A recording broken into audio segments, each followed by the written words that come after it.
My son laughed as his wife smirked at the bruise throbbing beneath my pearl bracelet. They believed I was just a fragile 62-year-old widow ready to sign away her life for their approval. They failed to notice the man in the navy coat sitting quietly at the end of our table. He was not just a guest, but the keeper of their secrets. Tonight, amidst the clinking wine glasses, I would wipe those smiles off their faces forever.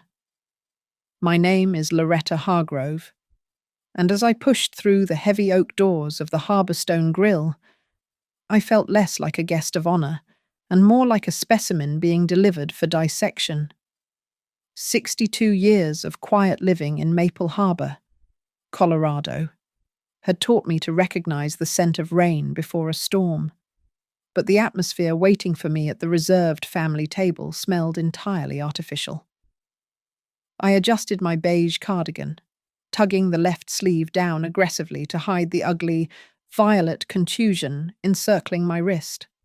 The pearl bracelet, a relic from my late husband, sat uncomfortably atop the swelling, masking the worst of the discoloration. The injury throbbed with a dull, rhythmic ache every time I clenched my fingers, a sensation that was impossible to ignore but easy for others to overlook if they simply chose not to care. Ethan Hargrove stood up as I approached the table. At 38, my son looked every inch the successful Denver project manager, radiating a confidence that bordered on arrogance. He smiled broadly, performing the role of the dutiful son for the benefit of our gathered aunts and cousins. However, as he pulled me into a hug, his hand slid down my arm and clamped directly over my injured wrist. He squeezed the tender flesh, hard enough to send a spike of nausea through my stomach, his eyes remaining cold while his mouth maintained that plastic smile. It was not an embrace. It was an assertion of dominance. Beside him sat Brianna, my 35-year-old daughter-in-law, the self-proclaimed life coach, looked impeccable in a silk blouse that probably cost more than my monthly grocery budget. When my sleeve rode up during Ethan's aggressive greeting, exposing the jagged edge of the bruise, her eyes flicked down instantly. She did not gasp or ask if I was all right. Instead, the corner of her perfectly lined mouth quirked upward in a smirk as sharp as a razor. She lifted her glass of Pinot Noir, catching the light and the attention of the table, pretending she had seen nothing at all, while clearly relishing the secret pain inflicted upon me. The dinner commenced with a deceptive normalcy, filled with the clinking of expensive silverware and the murmur of polite conversation. Yet, the topics were pointed arrows wrapped in velvet. They spoke of elderly health trends and long-term care facilities, discussing my future as if I were not sitting right there. I felt like an antique chair they were debating whether to reupholster or discard. I was an object on the table, not a person at it. Then came the moment that soured the wine in my stomach. Ethan swirled his drink and spoke loudly enough for the adjacent table to hear, joking that his mother was getting so frail she picked fights with door frames and lost. He chuckled, asking the table if I was still strong enough to hurt myself properly. The relatives offered uncomfortable, polite titters, but Brianna pressed her lips together to suppress a sound of genuine amusement. I swallowed the humiliation, along with a sip of water, keeping my face completely blank. Externally, I was the submissive mother they expected. Internally, I was counting down the seconds. At the far end of the long table sat the only person who was not smiling. He wore a navy charcoal coat and had silver hair that caught the ambient light. A battered leather briefcase rested against the leg of his chair, looking out of place in the fine dining establishment. Ethan had introduced him vaguely as Mr. Cole, a friend from the city. But Mr. Cole did not look like a friend to anyone here. He watched the proceedings with the detached calm of an executioner who has already read the warrant and is merely waiting for the clock to strike. I sat trapped between two realities. On one side was the flesh and blood I had birthed and welcomed into my home, laughing at the injury they knew the true origin of. On the other side was the stranger who held the detonator to their carefully constructed lives. That bruise on my wrist was no longer just a source of pain. It was my fuel. It was the physical proof I needed to ensure I would never let sentimentality blind me again. The waiter arrived with the main course, breaking the tension momentarily.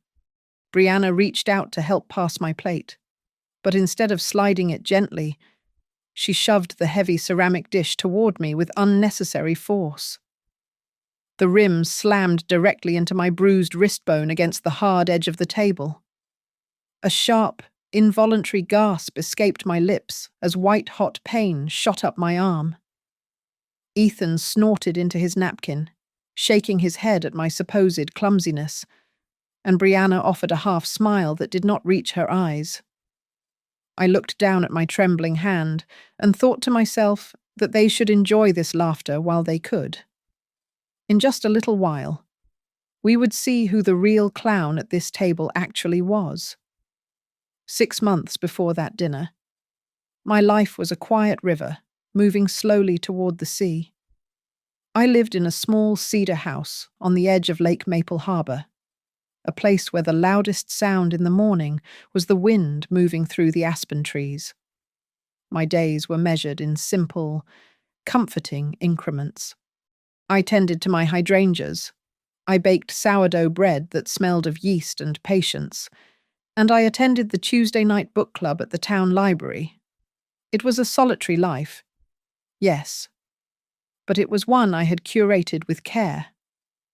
People often looked at me and saw only a grandmotherly figure in a knit sweater, but they forgot that I had a life before the grey hair set in.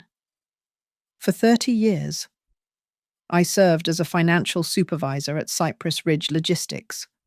I spent decades hunting down discrepancies in ledgers and balancing accounts down to the penny. I retired early only after my husband, Martin, collapsed from a massive stroke in our kitchen. After he passed, I lived comfortably enough on my pension and the nest egg we had built together over 40 years of frugality and wise investments. I was not rich, but I was secure. And in a world that often felt chaotic, security was its own kind of luxury. I missed Martin every day, but the silence he left behind was compounded by the distance of our son. Ethan had been a sweet boy, the kind who clung to my leg on the first day of kindergarten and brought me dandelion bouquets. We sacrificed vacations and new cars to put him through the best schools, dreaming of his success. But as he climbed the corporate ladder in Denver, he stopped looking down to see who was holding the ladder steady. After his father died, the visits became sparse. He was always too busy building his career, or rather, he was too busy letting his wife curate their life. Brianna was, at first glance, the daughter I never had. When Ethan first introduced us, she was bubbling with energy, a life coach who spoke in affirmations and glowing compliments. She sent me emails with subject lines like "New Year," "New You," and links to articles about modernizing one's mindset. At the time, I read them as acts of love, ignoring the subtle implication that my current self was something obsolete that required an update. Then came the phone call on a windy Tuesday night in October. Ethan sounded breathless, his voice tight with panic. He told me there had been an electrical fire at their condo in the city. He said the place was uninhabitable. The insurance company was dragging its feet, and they had nowhere to go. He asked if they could stay with me for a few months while they sorted it out. My heart broke for him. The loneliness that had settled into the corners of my house evaporated instantly. I did not hesitate. I told him to come home immediately. I spent the next 2 days scrubbing the house until it sparkled. I cleared out his old bedroom, dusting off the framed photos of his high school graduation and retaping the edges of his vintage rock band posters. I wanted him to feel safe. I wanted to be the mother who could still fix things.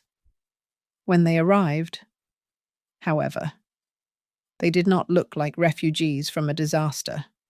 They arrived in a caravan of rented trucks. I watched in confusion as movers hauled in box after box of designer clothing, high-end exercise equipment, and professional lighting rigs for Brianna's video blogs. It seemed like an excessive amount of luggage for a temporary stay. But I pushed the thought away. I told myself that young people simply had different necessities than I did. The first week was deceptively perfect. We cooked dinner together, the house filled with the smells of roasting chicken and laughter. We went grocery shopping, and Ethan actually held my hand in the parking lot. Brianna even asked to film a video for her social media channel titled "A Day with My Adorable Mother-in-Law." I felt seen. I felt valued. I thought that perhaps the fire was a blessing in disguise, a tragedy sent to stitch our family back together. On the last night of that first week, I sat on my back porch with a mug of chamomile tea. I looked at the warm yellow light spilling from the window of the room that was now theirs. I listened to the muffled sounds of their voices and felt a deep, abiding gratitude that my house was no longer silent. I sat there in the cool autumn air, smiling at the moon, completely unaware that I had just unlatched the door and invited the wolves inside to feast. The erosion of my sanctuary did not happen all at once. It happened in inches, masked as improvements. It began on a Tuesday afternoon while I was at the grocery store. I returned to find my living room transformed.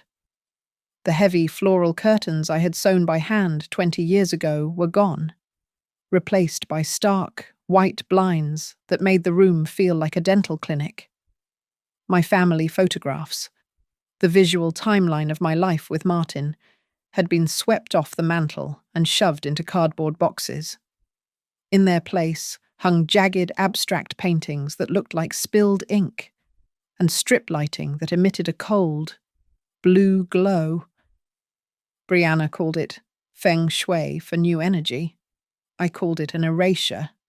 When I tried to object, Ethan cut me off before I could finish my sentence.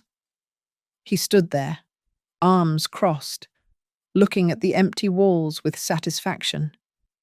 He told me that the house looked like a museum for the dead and that I was drowning in nostalgia. He said his father would have wanted me to update things, to live in the present. Hearing him use Martin's name to justify stripping away Martin's memory felt like a physical blow. But I stayed silent, afraid that speaking up would make me seem ungrateful. The invasion soon spread to the kitchen. My recipes, rich with butter and history, were banned. Brianna declared that my cooking was a slow poison of cholesterol and sugar. She filled the refrigerator with kale, quinoa, and expensive juices that tasted like dirt and moral superiority. When I tried to make Martin's favorite beef stew on his birthday, Brianna wrinkled her nose and opened the windows, complaining about the heavy smell. She replaced my comfort food with a detox plan, and suddenly, dinner became a lecture on wellness rather than a time for connection. Then the conversations shifted from calories to currency. Brianna began to drop heavy hints about the crushing cost of living in Denver and how hard it was for young couples to get ahead in this economy. She spoke of her online coaching business as a gold mine that just needed a little capital to explode. She suggested, with a sweetness that made my teeth ache, that I should invest in her course. It was not asked as a favor, but framed as an opportunity I would be foolish to miss. Soon, things began to vanish. It started with the small porcelain music box Martin had given me on our 10th anniversary. Then the crystal glasses from our wedding disappeared from the china cabinet. When I asked, Brianna always had a ready answer. She claimed the music box was broken, so she tossed it. She said she sent the glasses out for repair or donated them because they looked dusty and cluttered the space. I knew she was lying. I could feel the lies hanging in the air, but I could not prove them. Ethan began to parrot her language. He stopped sounding like my son and started sounding like a bad self-help book. He told me I needed to declutter my soul by letting go of material possessions. He said holding on to objects was a sign of emotional blockage. It was terrifying to watch him use his wife's vocabulary to dismantle his mother's life. The trap snapped shut on a rainy Thursday evening. Brianna placed a stack of documents on the coffee table. She explained that the digital world was dangerous for seniors and that hackers were targeting women my age. They wanted me to sign a temporary power of attorney so Ethan could monitor my online transactions and protect me. I hesitated, my pen hovering over the paper, a knot of dread forming in my stomach. But then Ethan looked at me with those big eyes, the same ones he had as a boy, and asked if I didn't trust my own son. Put in that corner. I signed. Almost immediately. The notifications started arriving. Emails pinged on my phone confirming password changes for my bank accounts and my investment portfolio. When I asked Ethan why I was being locked out of my own money, he laughed it off. He told me he was just optimizing the security settings and that the technical details would only confuse me. I stood in my kitchen that night, the blue light of the new LED strips humming overhead. I opened the refrigerator and saw rows of Brianna's green juice bottles standing like soldiers. Way in the back, pushed behind a tub of vegan yogurt, was the Tupperware container of beef stew I had managed to save. I stared at it, cold and forgotten in the shadows, and the realization hit me with the force of a slap. It was not just my furniture or my passwords that were being displaced. I was being pushed to the edge of my own existence, made small and silent in the very house I had built. The truth arrived in my mailbox on a Tuesday, slipping through the cracks of their digital blockade simply because the local bank's automated system still defaulted to paper for transactions over $10,000. I held the envelope in the garage, my hands shaking as I read the notification. A significant sum had been withdrawn from my primary savings and transferred into something called the Hargrove Family Living Account. It was a name I had never heard, attached to an account I did not control. I waited until Brianna left for her yoga session, and Ethan was on a conference call before I dialed the branch manager from the landline in the laundry room. The voice on the other end was hesitant, but confirmed my fears. Ethan had used the power of attorney to add his name to my accounts and had subsequently moved the funds to a joint account where I was listed as a beneficiary but had no signatory power. He had effectively moved my life savings into a vault to which only he held the key. When I confronted them at dinner that night, the air in the kitchen turned frigid. I placed the letter on the table and asked for an explanation. Ethan did not look guilty. Instead, he looked annoyed, as if I were a toddler interrupting an important conversation. He told me it was a standard tax optimization strategy and that pooling resources was necessary for the household economy. Before I could argue, Brianna dissolved into tears.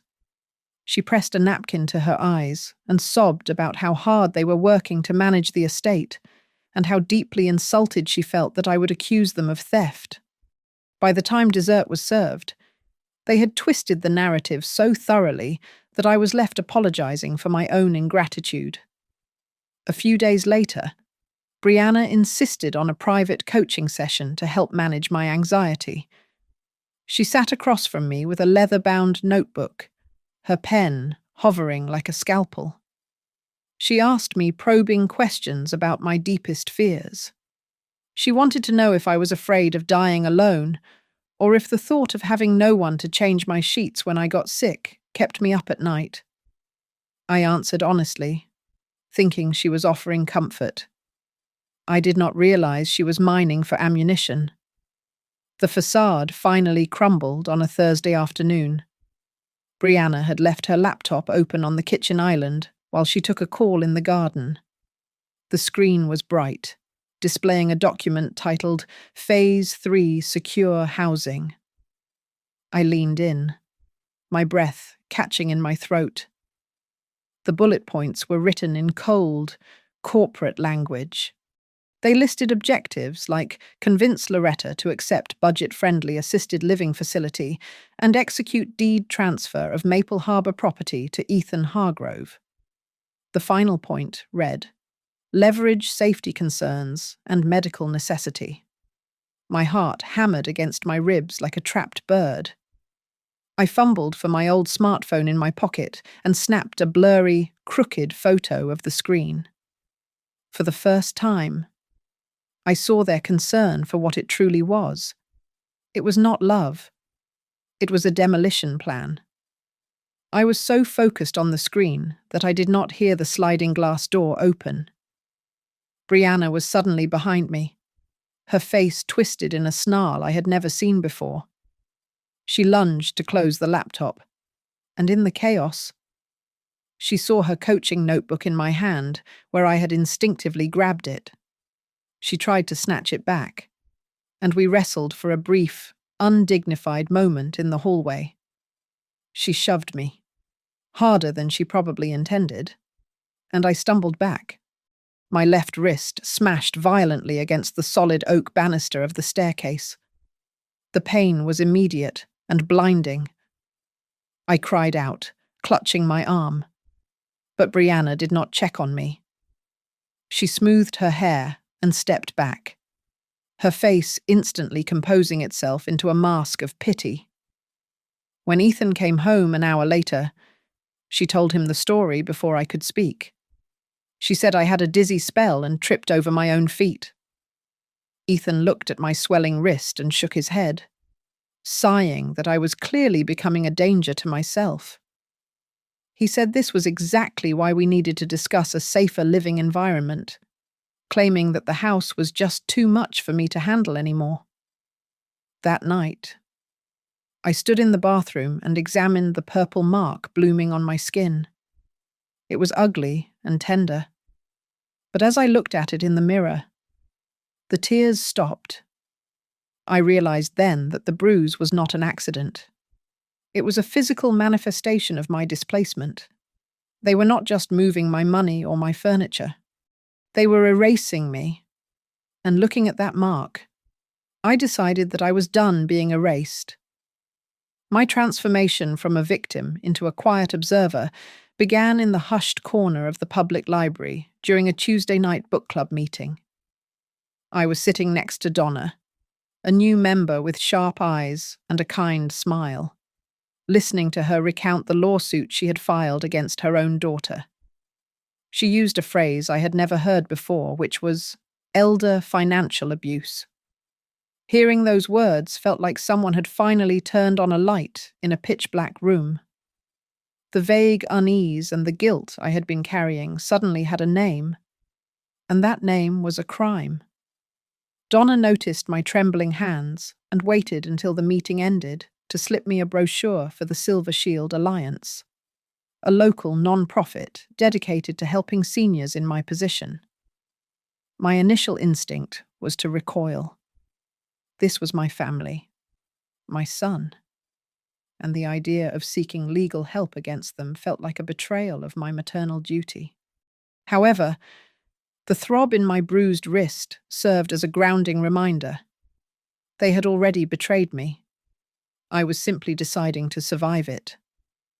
I met with a counselor from the organization 2 days later, and she listened to my story with a grim familiarity. She explained my rights, the red flags of coercion, and the absolute necessity of hard evidence. She gave me the card of a civil attorney named Marcus Cole. When I walked into Marcus's small office by the river, the same man who would later sit silently at our dinner table, I expected shock. Instead, I found a professional calm. I laid out the bank letters, the blurry photograph of Brianna's Phase 3 plan, and the power of attorney documents. Marcus studied the papers for a long time before looking up. He explained that Ethan had legally maneuvered himself into ownership positions that directly contradicted his verbal promises. He pointed out that Brianna's coaching documents used classic manipulation tactics designed to induce dependency. He told me that if I wanted to save my home and my dignity, I had to stop fighting them openly. I had to become the confused, helpless old woman they wanted me to be. That afternoon, I began the performance of my life. I went home and apologized to Brianna for being so difficult. I pretended to forget where I had placed my reading glasses. I nodded vaguely when they brought up the topic of assisted living, murmuring that perhaps they were right and I was getting too old to manage the house. It worked terrifyingly well.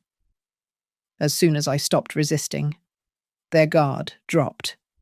They became careless. They did not notice the cheap ballpoint pen sticking out of my apron pocket, a recording device Donna had lent me. I was washing dishes one evening when I heard Brianna recording a live stream in the living room. She was talking to her followers about the burden of caring for an aging parent. She said that sometimes you have to force the elderly out of their comfort zones so that the children can finally live the lives they deserve. She was using me as an anonymous case study for her ambition, framing my displacement as a moral victory for her generation. I did not cry. I simply pressed the button on the pen and captured every word. Ethan became bolder too. He started saying things to my face that he used to only whisper. He told me that I had lived enough life and that I should prioritize their future. Instead of arguing that I still had years left to live, I just looked at the floor and let him talk. I memorized every shrug, every dismissive glance, and every cruel justification. I was no longer his mother in those moments. I was a stenographer building a dossier. The turning point came late one night in the garage. I had gone down to check the locks and heard their voices through the thin drywall. I stood in the dark, holding my breath, and hit record. They were discussing the specifics of a facility called Shady Pines, joking about how cheap the monthly fees were. Then, Ethan brought up the sale of my house. He said that with the market high, they could clear enough equity to buy a condo in the city with a mountain view.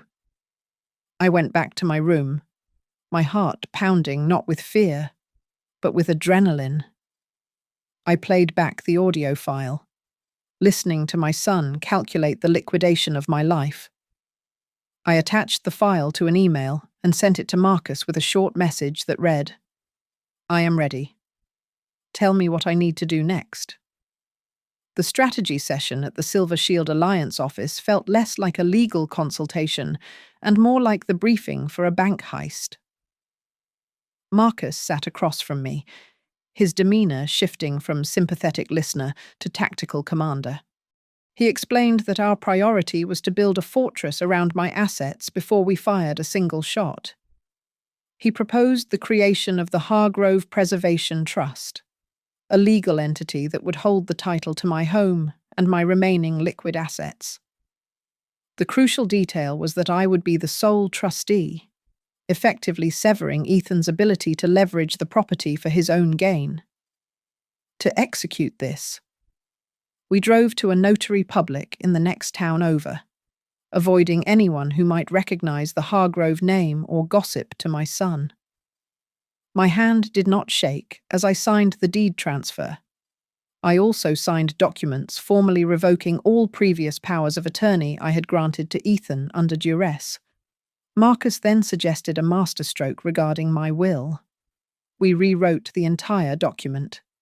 Instead of leaving everything to my son by default, the bulk of my estate was designated for a new scholarship fund in Martin's name at the local community college. Ethan would only inherit a small stipend if, and only if, he had no record of elder financial abuse at the time of my death. It was a trap he had already sprung without knowing it. Back at the house, I had to maintain the charade. I continued to let Ethan believe he was managing the household accounts, but I began laying small traps to document their greed. I withdrew cash from the few accounts they had not yet accessed and left envelopes containing $50 or $100 lying casually on the kitchen counter or the hallway table. Then, I watched through a miniature camera lens hidden inside my ceramic sugar jar as Brianna swiped them. She was quick, sliding the bills into her bra or pocket while checking over her shoulder. Seeing her steal from me so casually hurt more than the big bank transfers because it was so personal. It was petty theft, committed in the sanctity of my own kitchen.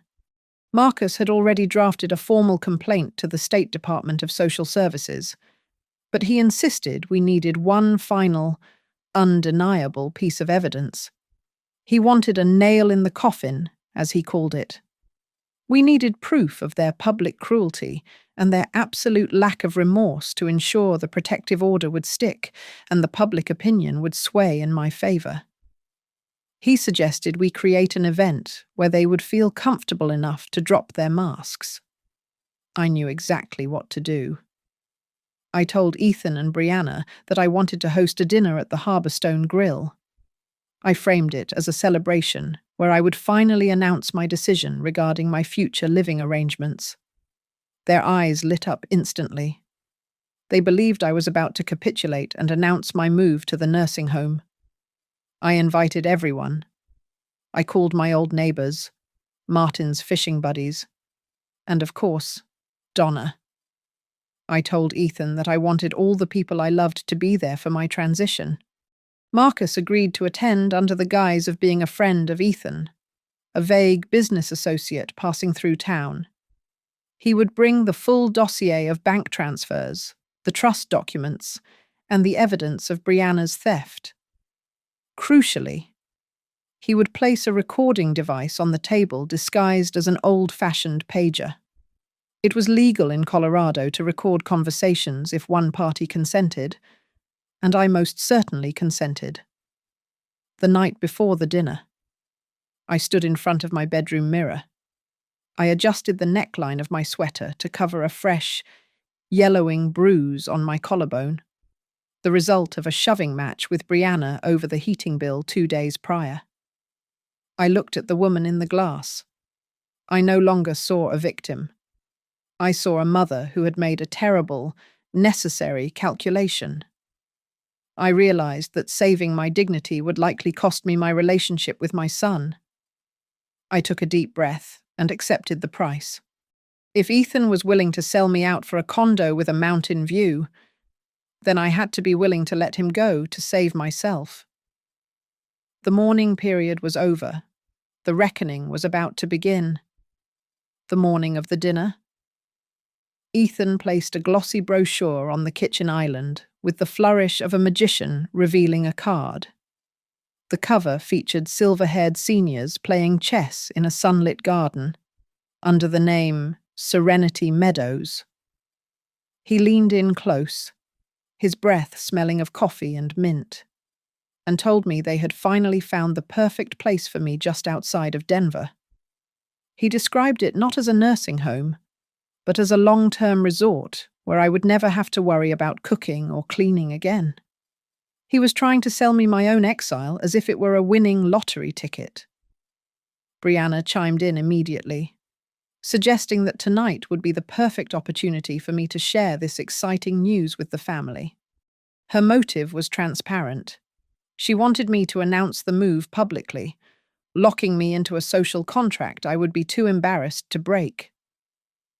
I looked at their eager faces, feigned a moment of hesitation, and then nodded slowly. I told them they were right, and that it was time for a change.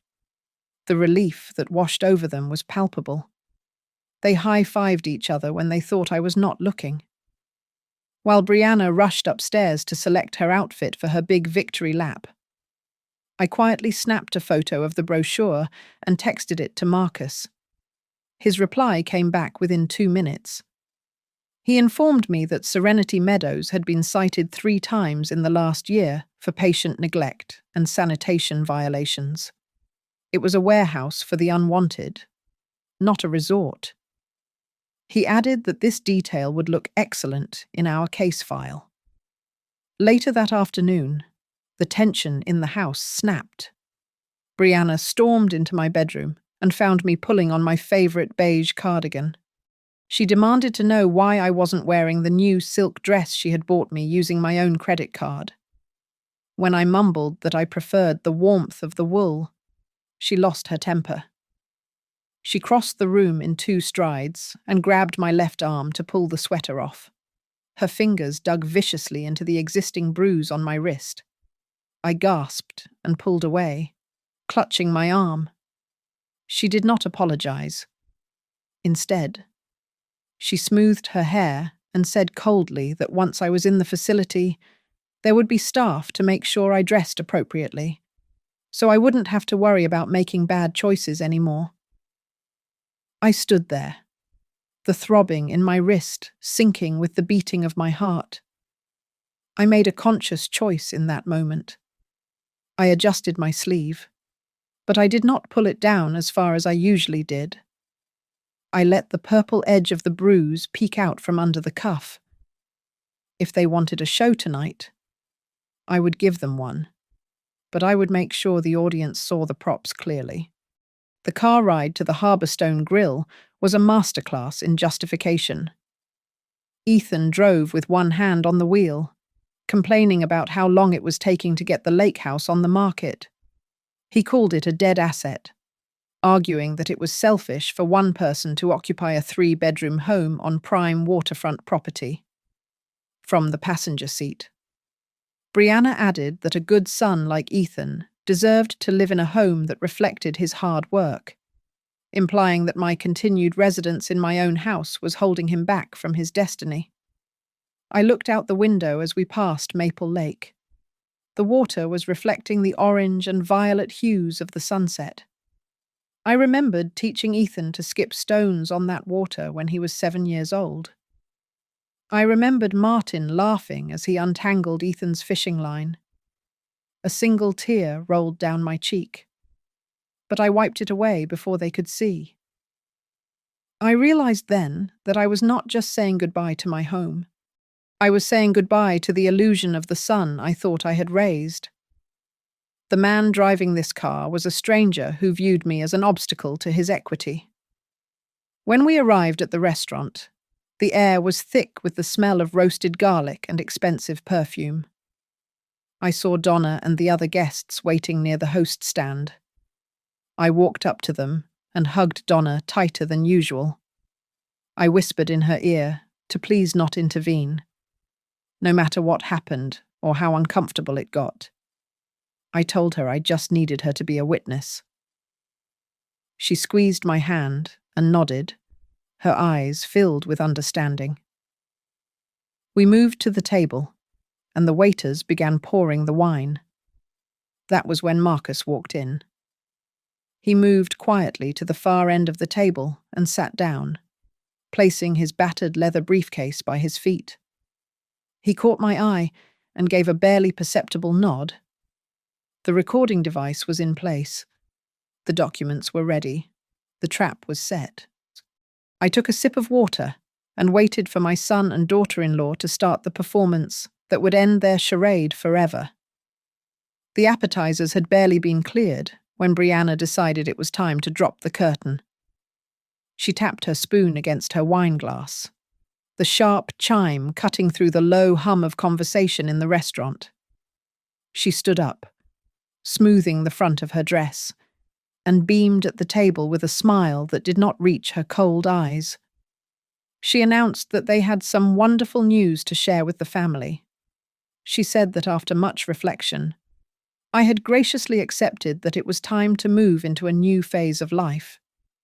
She told everyone that I would be moving into a premier senior community outside of Denver, framing it as my personal decision to seek a more vibrant lifestyle rather than an eviction notice disguised as care. Ethan leaned back in his chair, swirling his scotch. He chuckled and added that honestly, it was a relief for everyone. He looked around the table and said in a loud, performative whisper that I was simply not safe living alone anymore. He gestured carelessly toward my left hand and told the group that I was becoming a danger to myself, pointing out the bruise as if it were proof of my incompetence rather than his wife's aggression. Several of my cousins shifted uncomfortably in their seats, their eyes darting between my face and the purple mark. I let the silence stretch for 5 long seconds. Then, very slowly, I pulled the sleeve of my cardigan all the way up to my elbow. Under the harsh halogen lights of the restaurant, the bruise looked violent and undeniably shaped like fingers. I looked directly at Brianna and asked her calmly if I moved to this facility, who would be the one to grab my arm this hard whenever I picked out the wrong outfit? The air left the table instantly. Brianna's smile faltered, twitching at the corners. She let out a forced, high-pitched laugh and told everyone I was being dramatic again. She quickly tried to pivot the conversation, launching into a monologue about the crushing financial burden of caring for an aging parent in today's economy. She spoke about sacrifices and the heavy cost of medical safety. In the center of the table, hidden among the bread baskets and salt shakers, Marcus reached out and quietly pressed the button on the pager device. Emboldened by her own voice and the wine, Brianna slipped.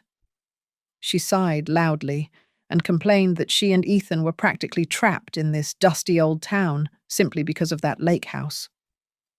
She looked at my neighbors and said openly that sooner or later, that property had to go to people who knew how to actually extract value from it.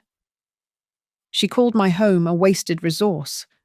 Ethan, who had been drinking steadily since we arrived, nodded in agreement. He looked at me with heavy, glazed eyes and laughed. He told me that I had lived my life already and that it was enough. He said he was just trying to help me retire properly, because surely I did not intend to hug that house and my money all the way into the grave.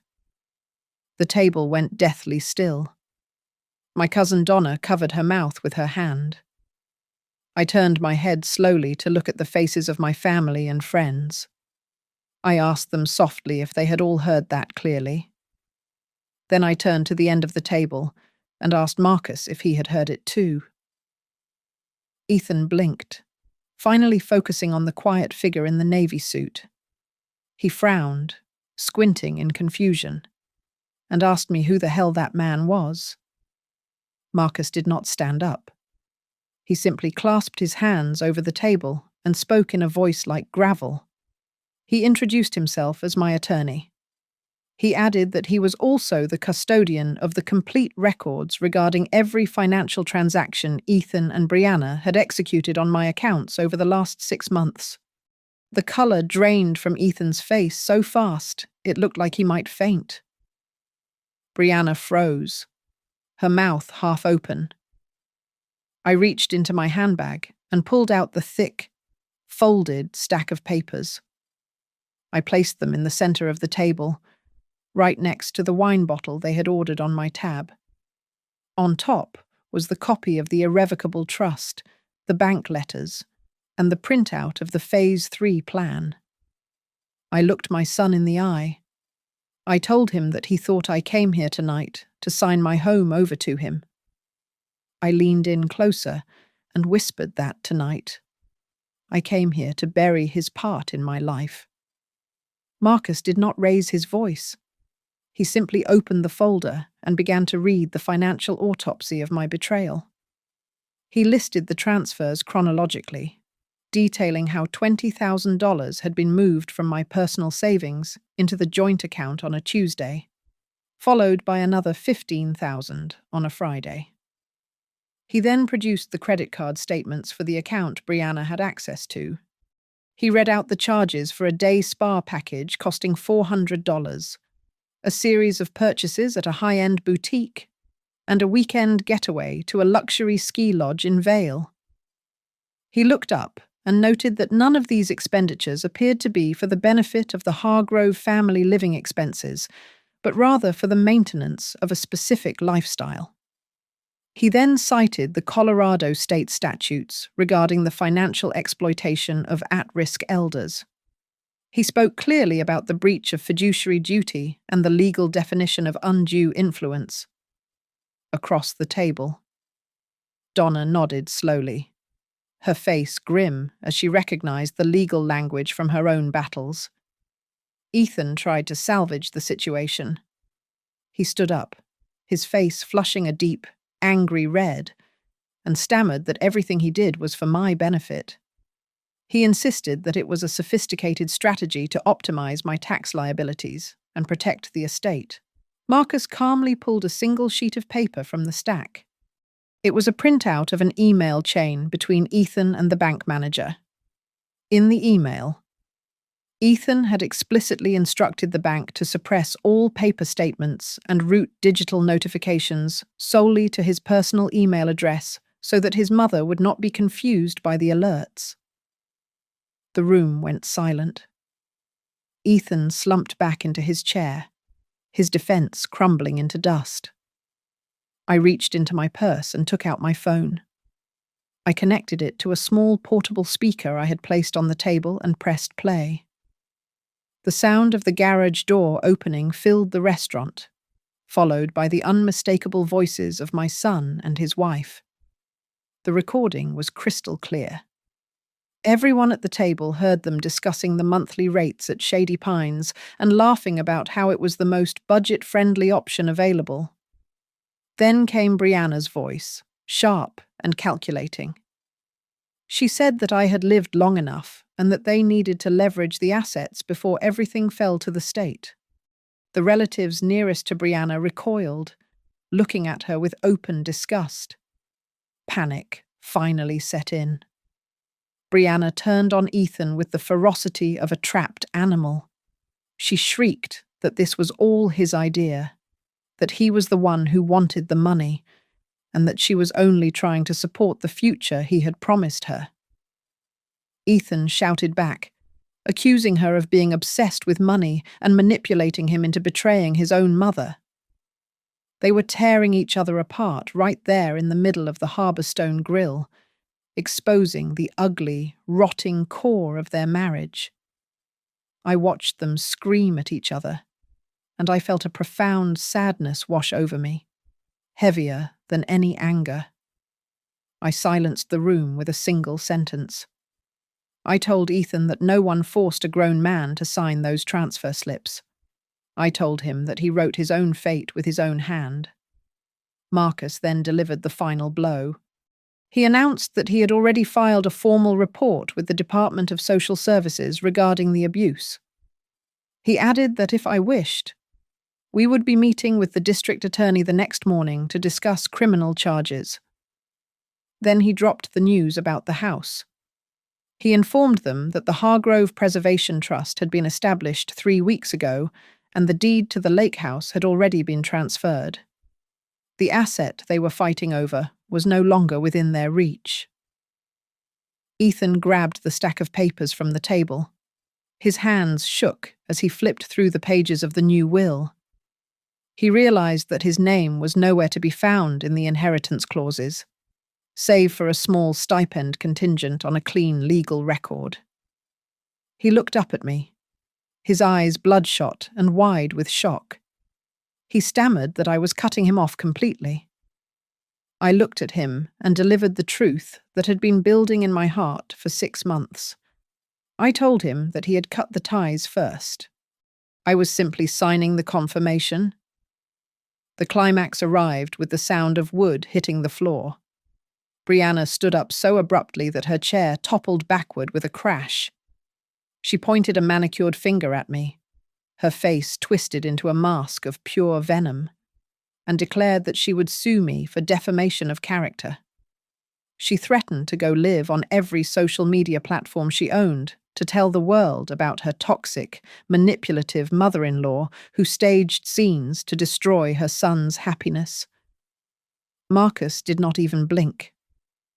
He reached into his jacket pocket, pulled out a crisp white business card, and slid it across the tablecloth until it rested right in front of her. He told her calmly that she should save the postage and have her lawyer send the subpoena directly to his office. A manager in a dark suit approached our table, politely asking us to lower our voices as other diners were turning to stare. In the past, I would have died of embarrassment. I would have apologized and shrunk into myself to make the scene disappear.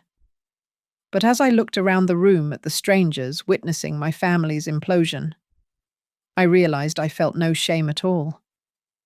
The more people who saw the truth behind my son's polished exterior, the lighter I felt. It was as if the heavy coat of their lies was being stripped off my shoulders. Ethan looked at me, his eyes wet and pleading. In a rare moment of honesty, he admitted that he had felt stuck between his wife and his mother. He claimed he just wanted peace, so he chose the path of least resistance by siding with the loudest voice in the room and pushing the quiet one into a corner. I looked at him and shook my head. I told him that he was not stuck. I told him that he made a choice, and every choice comes with a price tag attached. I then made my own declaration to the table. I announced that, as of this moment, Ethan and Brianna no longer had permission to reside in my lake house. I informed them that a formal notice to vacate had been sent to their temporary address, giving them 30 days to remove their belongings and find new accommodations. After that period, any remaining items would be considered abandoned, and any presence on the property would be treated as trespassing. A silence followed, broken only by the voice of my cousin Sarah. She spoke up from the end of the table, her voice trembling with anger. She recounted how she had seen Brianna driving a luxury SUV and checking into expensive day spas while I was still cutting coupons at the grocery store to save 50 cents on laundry detergent. Those small details, once ignored, now coalesced into a damning picture of exploitation. I stood up to leave, signaling the end of the dinner. Brianna intercepted me in the lobby. She lunged forward and grabbed my bruised wrist, her grip tight and painful. She opened her mouth to say something cruel, but then she froze. Over my shoulder, she saw Marcus and Donna standing just a few feet away, watching her with stone-cold expressions. She released my arm as if it burned her. She leaned in and hissed that I would die alone in that big, empty house. I looked her in the eye and replied that dying alone was far better than dying in a house filled with people who viewed me as an asset to be liquidated. I turned my back on her and walked through the glass doors into the cool night air. Behind me, I heard Ethan call out for me, his voice cracking on the word Mom. I paused for half a heartbeat, feeling the pull of the old maternal instinct. But I did not turn around. I kept walking toward the parking lot where Marcus was waiting with the car. When I got back to the lake house, the silence was different. It was no longer lonely. It was peaceful. I took the framed photograph of Martin out of the closet where Brianna had hidden it and hung it back in its rightful place in the center of the living room. Then I went to the kitchen drawer and took out a small box. Inside were the new keys to the front and back doors. The locksmith had come while we were at dinner, just as Marcus had arranged. I dropped the old set of keys into the junk drawer and slid it shut. It was a small sound, but it felt like a gavel coming down. 3 weeks later, I sat on my front porch, watching the sun glitter on the water. I held a letter from the Department of Social Services confirming that an investigation had been opened. Next to it was a note from Marcus confirming that several accounts held by Ethan and Brianna had been temporarily frozen pending the inquiry. I did not feel triumphant. I simply felt a strange, quiet relief, like I could finally take a full breath again. The doorbell rang, pulling me from my thoughts. I opened it to find my niece, Emily, standing there with a Tupperware container of homemade brownies. She looked shy, shifting her weight from foot to foot. She told me she had heard what happened and, if I didn't mind, she wanted to come over this weekend to go fishing with me. I smiled, opened the door wide, and invited her in. I walked into that dinner with a bruised wrist and a heart that I thought was empty. I walked out with fewer people in my life, but the ones who remained were the ones who would never sell me out. Sometimes, justice for an old woman isn't about making her children kneel in apology. It is about having the courage to close a door that she should have locked a long time ago. Thank you so much for listening to my story, and I'd love to know where you are tuning in from. So please drop a comment below and let's chat. If you enjoyed this story, please make sure to subscribe to Grandma's Family Diary, hit that like button, and smash the hype button to help this video reach more people who might need to hear it.